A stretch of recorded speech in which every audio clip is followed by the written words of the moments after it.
हर चुनाव हर पार्टी के लिए एक चुनौती होता है और महागठबंधन जितने भी घटक दल हैं साथ मिल कर के निश्चित रूप से बहुत अच्छा प्रदर्शन करेंगे। लेकिन जब चुनाव की बात आई है तो महागठबंधन के सभी कार्यकर्ता, सभी नेतागण और सभी घटक दल एकजुट होकर के पूरे मेहनत के साथ काम करेंगे। राजनीति में कोई किसी का आजीवन दोस्त या दुश्मन नहीं हो सकता है। इस बात को सही साबित कर दिया है बिहार सरकार में जदयू कोटे से मंत्री सुनील कुमार ने।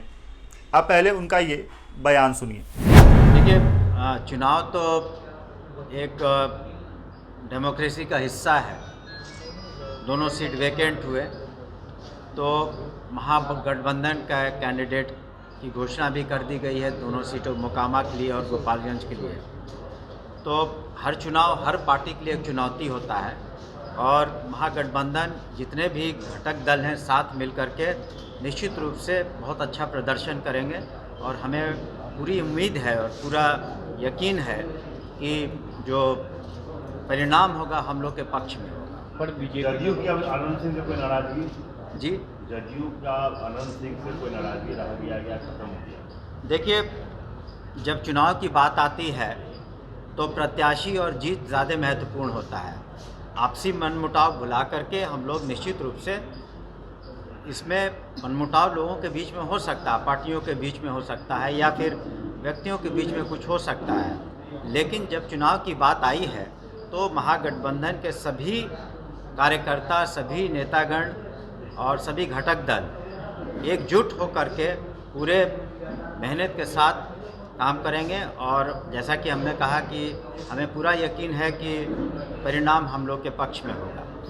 तो जिस तरह से सुनील कुमार ने ये साफ कर दिया है कि वो महागठबंधन में शामिल अनंत सिंह की पत्नी के लिए जदयू के जो नेता हैं वो चुनावी प्रचार करेंगे और एक मंच पर नजर आएंगे।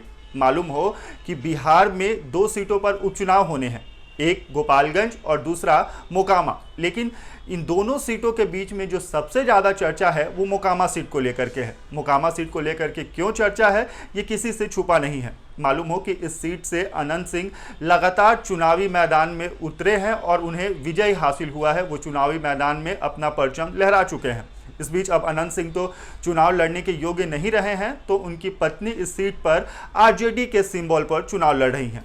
अनंत सिंह और जदयू के रिश्ते कैसे हैं ये भी किसी से छुपे हुए नहीं हैं। जब अनंत सिंह को जेल हुआ था और जब मीडिया ने उनसे सवाल जवाब किया था तो उन्होंने बड़े ही गुस्से में सरकार को कई सारी बातें कही थी और बार बार ये हमें देखने को मिला था कि ललन सिंह के खिलाफ अनंत सिंह के जो हनुमान कहे जाते थे बंटू सिंह, वो किस तरह से मुखर होकर के आते थे और रोज एक नया विस्फोट करते थे सबूत के साथ अनंत सिंह माफ कीजिएगा ललन सिंह के खिलाफ। ऐसे में ये हर कोई ये कयास लगा रहा था कि शायद ये जो सीट है वो आरजेडी को ना जाए और यहाँ पर अगर आरजेडी को भी जाए तो प्रत्याशी कोई दूसरा हो। लेकिन इन सब सारी चीज़ों से जो अटकलें हैं वो अब हट गई हैं और ये सीट अनंत सिंह की पत्नी को मिला है। ऐसे में जब मीडिया ने आज सवाल किया जदयू के मंत्री से कि क्या जदयू के नेता अनंत सिंह के लिए प्रचार करने जाएंगे, यानी कि उनकी पत्नी के लिए प्रचार करने जाएंगे, तो जदयू नेता ने कहा कि हाँ, जब बात चुनाव जीतने की आती है और जब महागठबंधन की आती है तो वहाँ पर जो तलखियाँ होती है या जो आपसी छोटे मोटे मतभेद होते हैं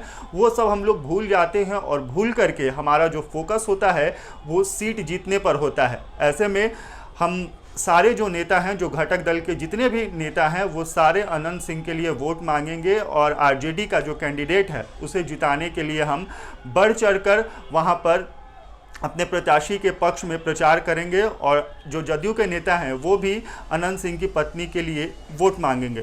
खैर, अब आने वाले दिनों में ये देखने वाली बात होगी कि जिस तरह से जदयू या महागठबंधन दावा कर रही है इस सीट को लेकर के और जिस तरह से अनंत सिंह का जनाधार है, उस बीच ये सीट अगर विपक्ष की बात करें तो वहाँ पर बीजेपी के कैंडिडेट हैं। तो ऐसे में जो टक्कर है वो कांटे की होने वाली है और देखना दिलचस्प होगा कि क्या इस बार मोकामा पर किला अनंत सिंह फहरा पाते हैं या ये सीट इस बार बीजेपी के पाले में जाती है।